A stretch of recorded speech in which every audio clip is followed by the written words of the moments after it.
오늘 주시는 하나님의 말씀 같이 보겠습니다. 누가복음 9장 28절에서 36절까지입니다.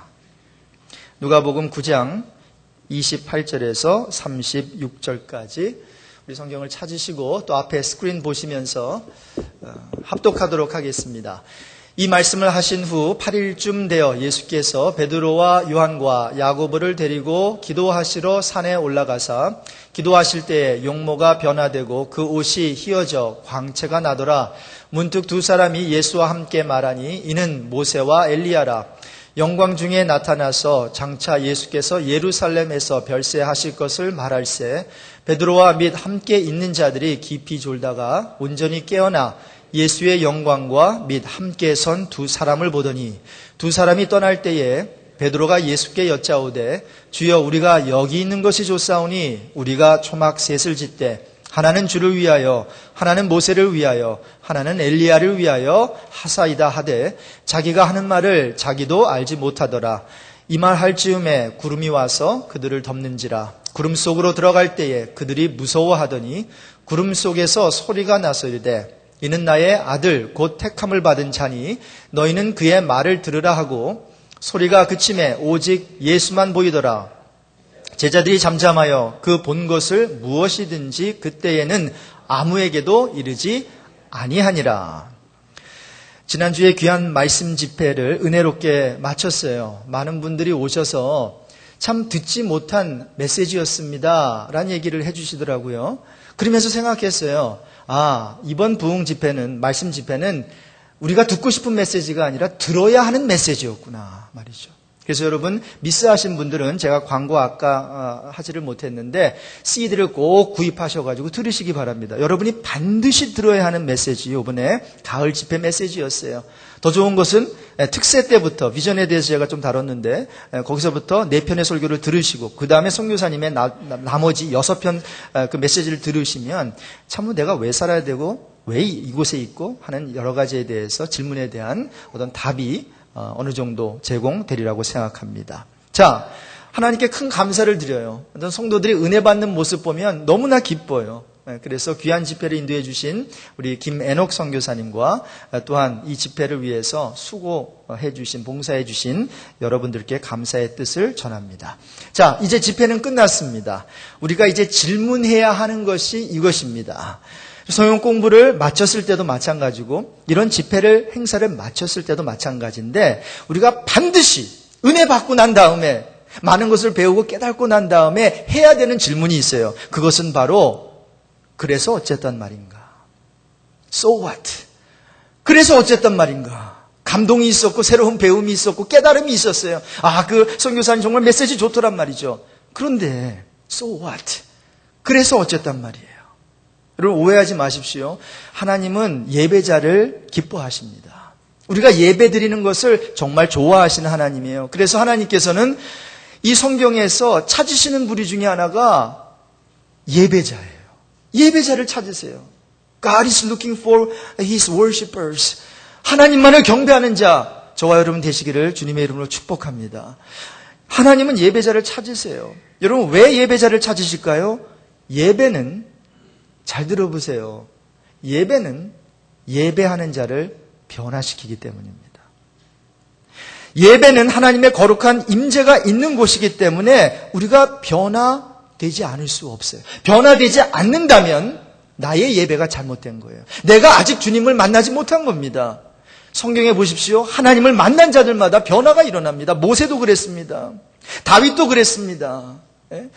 신약에 넘어와서 바울도 그랬습니다. 예수를 만나면 그리고 예배하는 자리에서 서게 되면 아주 구체적인 변화가 일어난다라고 하는 것입니다.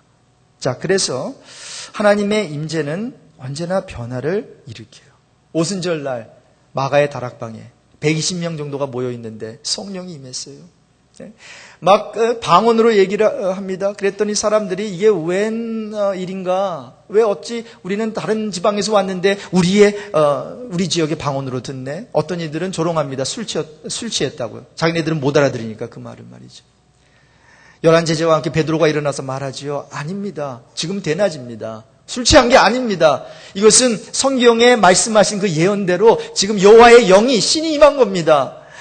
마지막 때에 여호와의 신이 임하면 자녀가 예언한다 그랬습니다. 젊은이들은 환상 본다고 했습니다. 늙은이들 나이 드신 분들은 꿈을 꾼다고 했습니다. 바로 그 역사가 지금 일어나고 있는 것입니다. 남종과 여종에게 성령이 임한 것입니다. 그러면서 말씀을 선포해요. 그랬더니 사람들이 이 말을 듣고 마음이 찔려서요. 여러분이 십자가에 못 박은 이 예수를 주님과 그리스도가 되게 하셨습니다. 이 말씀에 찔려가지고 형제들이여 우리가 어떻게 하면 좋겠습니까? 반응을 보이는 거예요. What shall we do? 이게 소왓이에요. 은혜 받았습니다. 베드로 사도님 빠이빠이 간 게 아니라 어떻게 하면 좋겠습니까? 그랬더니 베드로가 대답했습니다. 회개하십시오. 그리고 여러분 각 사람은 예수 그리스도의 이름으로 세례를 받고 죄 용서를 받으십시오. 그리하면 성령을 선물로 받을 것입니다. 그날 성령이 임한 줄로 믿습니다. 하루에 말이죠. 3,000명이나 주의 제자가 늘어났고요. 하루아침에 메가철치가 생기게 된 거예요. 놀랍지 않습니까? 그렇습니다. 하나님의 임재는 언제나 우리 삶 가운데 이 같은 변화를 일으키십니다. 저는 우리 교회 예배 때마다 하나님의 이런 강한 임재가 임하시기를 바랍니다. 우리가 예배 때마다 그 강한 임재를 경험하고 우리 삶 속에 변화가 일어나게 되길 주님의 이름으로 축복합니다. 오늘도 예배를 드리시면서 여러분 이러한 간절한 소망을 가지고 기도하는 마음으로 예배에 임하셨으면 좋겠어요. 하나님, 내 예배를 통해서 이 메시지를 통해서 내가 변화받기를 원합니다. 하나님의 거룩한 임재 속에 더욱더 들어가기를 원합니다.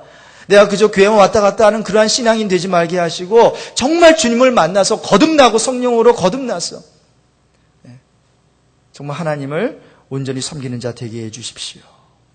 이런 기도 제목 삼으면 좋겠어요. 자, 그런데 여러분 삶에 대한 변화가 일어나면 어떻게 될까요? 변화 자체가 목적일까요? 아닙니다. 여러분 하나님의 임재를 통한 나의 변화는 다른 사람들에게 영향을 미치는 데까지 가야 합니다. 하나님께서 저와 여러분을 변화시키시는 이유가 있습니다. 상처를 싸매시고 아픈 데를 만져주시는 이유가 있어요. 우리가 죄인이었는데 의인으로 만들어주시고 우리가 방황했는데 더 이상 방황하지 않도록 진리의 길로 인도하시는 그 이유는 나만 그렇게 이제 행복한 삶을 살라고가 아니라 그 행복을, 그 삶의 의미를 다른 사람들에게 전해주라고. 영향을 미치라고. 그래서 여러분 하나님을 제대로 만나면요. 우리 속에 떨쳐낼 수 없는 한 가지 강한 소원을 주십니다. 성경에 보십시오. 하나님을 만난 자들마다, 주님 만난 자들마다 이 강한 소원을 주셨는데 그것은 한번 따라해 볼까요? 나눔의 소원. 네. 여러분 성경적인 하나님의 임재는 항상 나눔의 소원을 우리 안에 불러 일으킵니다. 내가 은혜를 받았습니다. 내가 하나님을 만났습니다. 인격적으로 주님을 경험을 했습니다. 그렇다면 강한 소원이 생겨야 돼요. 나누고 싶은 소원. 나누고 싶은 소원. 요한복음 4장에 보면 우물가에 그 여인 이야기가 나오죠. 자, 사마리아 여인이 참 나름대로 종교인이었어요. 예배를 어떻게 드려야 되는 것도 알고 있었고 말이죠. 자, 그런데 주님을 인격적으로 만나지 못했어요.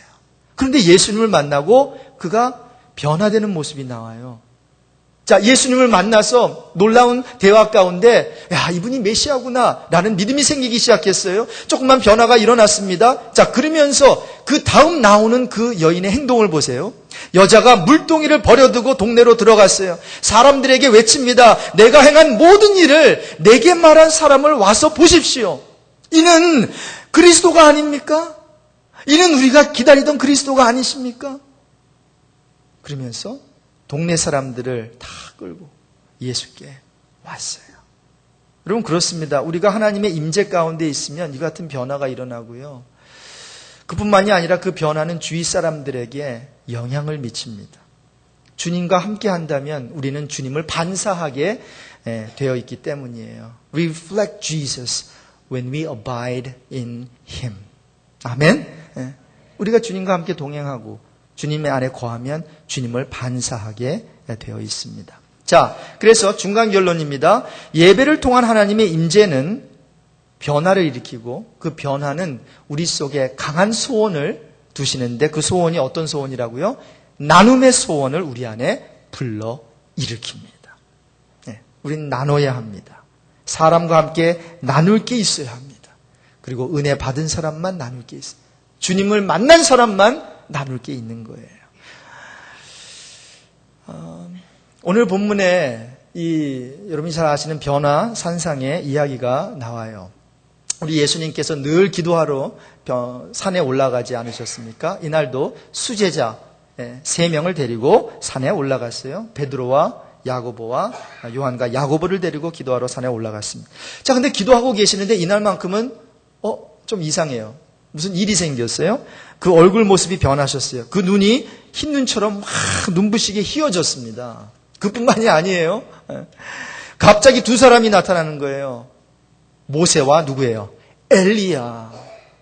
모든 율법을 대표하는, 그래서 율법을 직접 하나님께로부터 받은 모세, 또한 모든 선지자들을 대표할 수 있는 엘리야가 그들의 눈앞에 다 있는 거예요.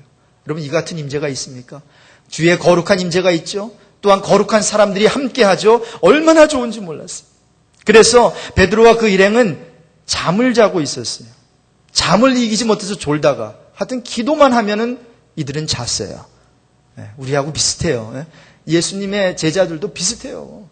그런데 갑자기 예수님의 영광을 보고 또 그와 함께 서 있는 2사람을 보니까 어떻게 알게 됐어요. 저분은 모세구나, 저분은 엘리야구나 말이죠. 어떻게 알 수 있었을까? I don't know. 사진도 없었을 거 아니에요 그때. 근데 알았어요. 그러니까 베드로가 너무나 황홀함에 빠지게 됩니다. 너무나 이 예배 어떤 분위기가 너무나 좋습니다. 그러면서 선생님, 우리가 여기 지내는 것이 좋겠습니다. 초막 셋을 지읍시다. 하나는 선생님을 위해서, 하나는 모세를 위해서, 다른 하나는 엘리야를 위해서 우리 초막 셋을 지읍시다. 여러분 보세요. 예수님하고 같이 있을 때는 초막 짓자는 얘기커녕 의자 깔자는 얘기도 없었죠. 그렇죠?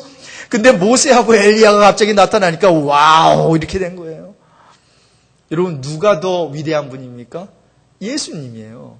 모세와 엘리야는 예수님에 비하면 아무것도 아니죠. 지금 굉장한 많은 착각을 하고 있는 거예요.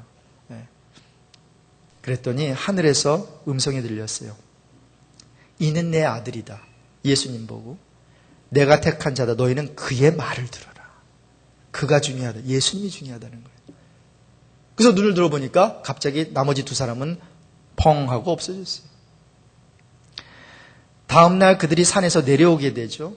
하나님의 뜻은 그 산에 머무는 게 아니었어요. 산 아래 내려오는 거였어요. 왜요? 산 아래 내려와 보니까 귀신 들린 아들을 데리고 있던 아버지가 눈에 눈물을 흘리면서 주님의 도움을, 제자들의 도움을 바라고 있었기 때문이에요. 여러분, 이것입니다. 만일 베드로와 제자들이 거기에 머물렀다면 귀신 들린 아버지는 도움을 받지 못했을 것입니다. 여러분, 우리가 영적 경험을 했습니까? 그렇다면 반드시 삶의 현장으로 돌아가야 합니다. 예배의 자리에서 우리의 삶의 현장으로 돌아가야 됩니다. 왜냐하면 거기에 저와 여러분이 할 일이 있기 때문입니다. 그런 축복된 삶이 저와 여러분의 삶이 되길 주님의 이름으로 축복합니다. 자, 그래서 예배 자리에서 삶의 현장으로 돌아가서는 나누는 거예요. 근데 여러분, 어떻게 나눌 것인가? 이게 문제지요. 어떻게 나눌 것인가? 이게 문제예요. 문제는 우리에게는 나눌 것이 없다라는 거예요. 저와 여러분 안에는 선한 것이 요만큼도 없어요. 자, 토끼에 대한 이야기 하나 할게요. 요즘에 토끼에 대한 통찰을 많이 주세요.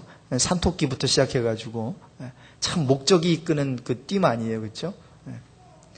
제가 무슨 말 하는지 모르시는 분들은 옆에 분에게 나중에 끝나고 물어보시기를 바랍니다. 여러분, 산토끼, 참 토끼에게 배울 게 많아요. 토끼 이야기가 한국에 좀 많은 것 같은데 깊은 산 속에 토끼 형제가 살고 있었어요. 너무 사이가 좋아요. 동생이 형을 거슬러 본 적도 없고 형이 동생을 섭섭하게 한 적이 없었어요. 너무 가물어서 먹을 것이 없어진 어느 한 해, 형 토끼가 동생 토끼에게 말합니다. 동생아, 너 여기 있어. 내가 먹을 거 구하러 동네에 갔다 올게. 그리고 동네는 위험하니까 사람들이 사니까 나 혼자 갔다 올게. 그리고는 먹이를 구해와가지고 함께 맛있게 나누어 먹었어요. 뭐를 구해왔을까요? 토실? 알밤을 구해왔겠죠, 그렇죠? 토끼가 알밤을 좋아하니까. 그거 외에도 자기가 먹고 싶은 거 다 가져왔을 거예요. 자, 토끼 형제가 배가 부르니까 심심해졌어요. 예? 형 토끼가 말합니다. 동생아, 우리 게임하고 놀까? 형님, 무슨 게임이요? 내가 동네 마을에 내려가서 보니까 사람들이 종종 싸움이라는 게임을 해. 너무 재미있어 보이던데 우리도 함께 해볼까? 그래요, 형님. 우리도 싸움 게임 한번 해봐요. 자, 도토리 하나를 가지고 이제 싸움을 하기 시작했어요. 동생아, 네가 도토리를 가지고 있어. 네, 형님. 이제 형이 싸움을 걸어옵니다. 야, 도토리 그거 내 거야. 이리 내. 예, 형님 가져가세요. 너무 착한 동생이니까. 싸움은 그렇게 하는 게 아니야. 그러면 이제 도토리 나한테 줘. 네가 한번 이제 해봐. 그래서 자, 네가 나한테 도토리 달라고 해. 형님, 도토리 이리 줘요.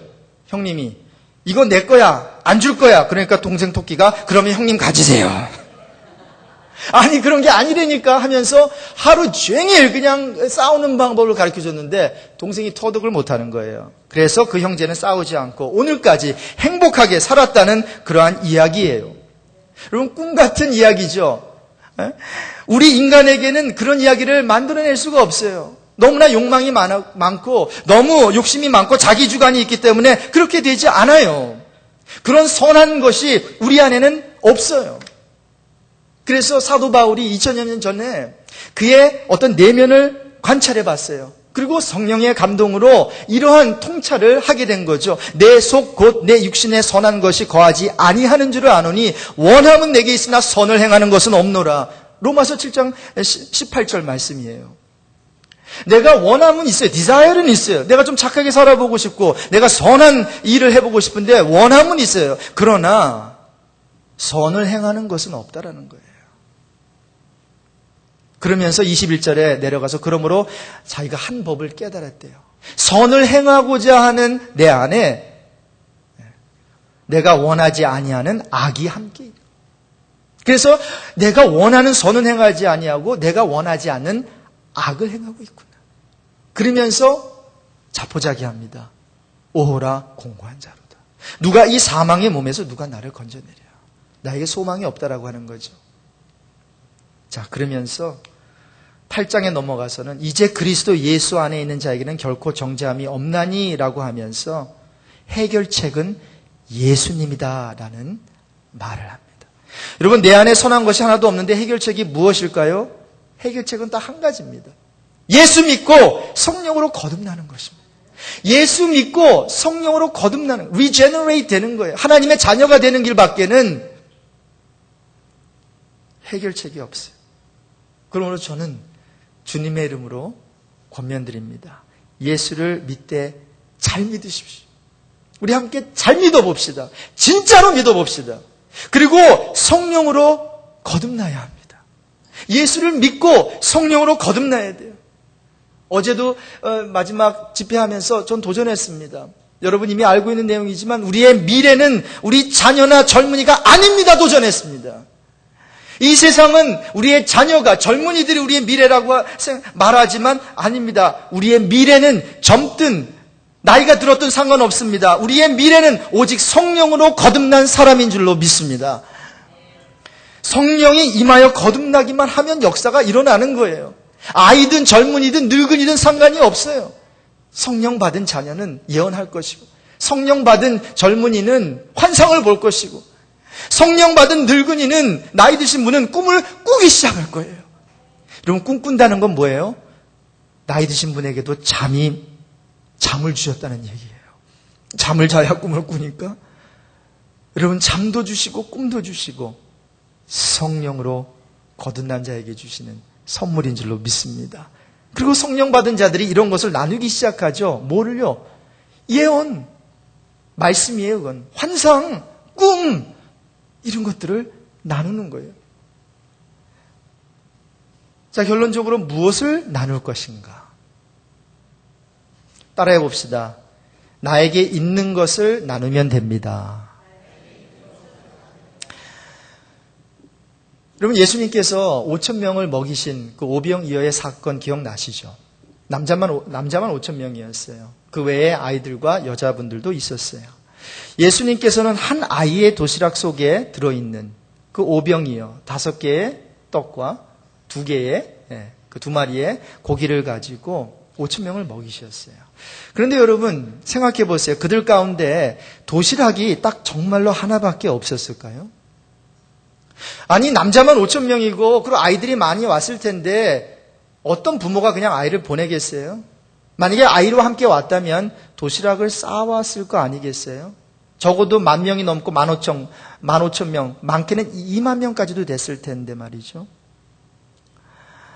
여러분, 그 아이만 도시락을 갖고 있었던 게 아니라고 저는 생각합니다. 자기 혼자도 먹을 게 부족한데 나누기 싫어하여, 이제 예수님께서 너희가 먹을 것을 주라고 했잖아요. 너희 가운데 뭐가 있냐? 제자들이 막 당신 뭐 있어? 가방 열어봐 하다 보니까 사람들이 뭐 한 거예요? 마치 디즈니랜드에 가면 김밥을 제일 백팩 제일 아래다가 쑤셔 놓고 그 다음에 그 위에다가 지갑 놓고 뭐 마우라 놓고 막 했던 것처럼 그렇게 했던 것 같아요. 그런데 한 아이는 아마 어려서 그 소리를 듣지 못했는지 뭐 다른 짓 하고 있다가 딱 보니까 도시락이 있네. 자, 내놓으시오. 그러니까 이 아이는 뭣도 모르고 내놨었는지는 모르겠지만 하여튼 바쳤어요. 여러분 기억하십시오. 이 아이는 5,000명 숫자에 들지도 않았어요. 끼지도 않았던 무명한 존재였어요. 그런데 그날 그 시간만큼은 예수님께 가장 필요했던 존재였습니다. 그리고 그 고사리 같은 손에 들고 있던 그 작은 벤또 도시락, 그것을 하나님께서, 우리 주님께서 사용하셔서 기적을 일으키셨어요. 여러분, 주님은 자기만을 위한 도시락을 소유한 5,000명이 아니라 남을 위해 자신의 도시락을 내놓는 한 명의 욕심 부리지 않는 사람을 원하십니다. 너무 작다고요? 너무 보잘것없다고요? 이거 가지고 어떻게 이 사람들을 다 먹일 수 있겠냐고요? 이것은 저와 여러분이 고민할 게 아닙니다. 저와 여러분이 고민해야 될 것은 딱 하나밖에 없어요. 내가 지금 내 손에 있는 요거를 주님께 내려놓을 것인가? 아니면 내가 가지고 있을 것인가? 요거예요. 그것이 시간일 수 있습니다. 그것이 주님께서 주신 탤런트, 은사일 수도 있어요. 그것이 나의 어떤 건강일 수도 있고 그것이 나의 물질일 수도 있습니다. 이것을 내가 주님을 위해서 내려놓을 수, 그분에게 바칠 수 있겠는가? 여러분, 바치면 따라해 봅시다. 기적이 일어납니다. 오병이어로 5,000명을 먹이시고 7병이어로 4,000명을 먹이실 거예요. 겨자씨만한 믿음, 그 믿음으로 하나님께 나아가면 그 믿음 사용해서 산을 옮기신대요. 여러분, 예배의 자리에서 삶의 자리로 나아갑시다. 하나님의 임재가 있는 교회 예배당에서 기적이 있는 거리로 우리 기적의 체험장으로 함께 예배를 마치면서 뛰쳐나갔으면 좋겠어요. 아이고, 목사님, 거기 나가서 내가 뭐를 할 기적을 일으킬 수 있을까요? 네. 여러분, 죽은 자를 일으킬 수는 없으실 거예요. 그러나 여러분, 병든 자를 위해서 위로의 한마디는 던질 수 있을 거예요. 여러분, 눈먼 자의 눈을 뜨게 할 수 없을지라도 가난한 가정의 아이를 위해 작은 장학금을 줄 수도 있고 배고픈 이웃에게 음식을 마련해 줄 수도 있지 않겠습니까? 저와 여러분이 아프리카에 가서 선교는 하지 못하더라도요, 거기서 주님의 사랑을 전하지 못하더라도 우리 주일학교에서 어린아이들에게 예수님이 그들을 사랑하신다고, 그리고 그 예수님이 나를 변화시켜 주셨다고, 그리고 그 예수님이 나의 삶의 목적이 되고 그 예수님 한 분만으로 나는 만족하는 삶을 살고 있다고 가르칠 수는 있을 것입니다. 내가 가지고 있는 것으로. 내가 가지고 있는 것으로. 근데 여러분, 여러분의 그 기름 부으심을, 그 기름 부으심이 있는 어떠한 그 행동을 다른 사람들에게 이렇게 전달하고 주면 여러분 놀라실 거예요. 하나님이 어떻게 역사하시는지, 하나님이 어떻게 역사하시는지. 정말로 전도는 안 될 것 같은 사람이 정말 그분을 위해서 기도 많이 해주고 그리고 그분에게 한 행동을 했더니 그걸 통해서 주님께로 인도되더라고요. 교회 열심히 나가고 주님 섬기고. 제 머리 좀 짧죠? 또 잘랐어요, 머리. 그럼 누구 만났겠어요, 제가? 우리 강성훈 형제. 강성훈 씨, 저기 미장원 주인. 제가 책 하나 줬는데 그거 읽고는 예수를 믿게 됐어요. 할렐루야. 그냥 관심 갖고 그분을 위해서 그냥 새벽마다 기도는 했지만, 근데 4개월 만에, 옛날에 교회 나갔대요. 언약교회. 여러분들 언약교회 나오신 분이 있죠? 언약교회 나갔던 분인데 중간에 힘든 일이 있고 또 목사님 그 교회 떠나고 어려운 일이 있어가지고 안 다녔대요. 그러다가 다시 나가게 된 줄로 믿습니다. 그러면서 머리 깎으면서 그래요. 거기는 이제 다락방이 아니라 가정교회인데 목사님 가정교회 그 매주마다 있어요. 제가 열심히 참석하고요. 나눌 때도 제가 먼저 말합니다. 그 얘기를 듣는데 너무나 감사해요. 그래서 찬양 테이프 하나 또 주고 왔어요. 우리 이은수 목사님 찬양 테이프 우리 교회에 있잖아요. 그거 하나 주고 이거 차에 타고 내리실 때 이거 들으세요. 그러면서 주고 왔어요. 여러분, 우리의 기름 부으심을 다른 사람들에게 전달하기만 하면 하나님은 반응하세요. 도시락을 그 어린아이의 도시락이 예수님의 손에 들어갔을 때 축사하시고 나눠주니까 5,000명을 먹이셨던 것처럼 그 작은 행동 하나가, 그 작은 배품이, 그 작은 관심이 기적을 일으키게 된다는 것입니다. 저와 여러분이 기적 일으킬 필요 없어요. 저와 여러분은 그저 있는 거 주님께 내어놓으면 주님께서 그거 가지고 기적을 일으키세요. 모세의 손에 있던 그 지팡이를 통해서 홍해 바다를 갈리신 것처럼 말이죠. 다윗의 그 소년 다윗의 손에 그 돌멩이 몇 개를 가지고 있다가 그것도 한 돌멩이를 가지고 골리앗을 쓰러뜨리셨던 것처럼. 누가 하신 거예요? 하나님께서 하신 것처럼. 저와 여러분 보잘것없는 작은 그거 주님께 바치면 하나님께서 저와 여러분을 위대하게 놀랍게 사용해 주실 줄로 믿습니다. 예배의 자리에서 삶의 자리로 나아가시면서 그러한 기적들을 경험하는 저와 여러분 되시기를 주님의 이름으로 축복합니다.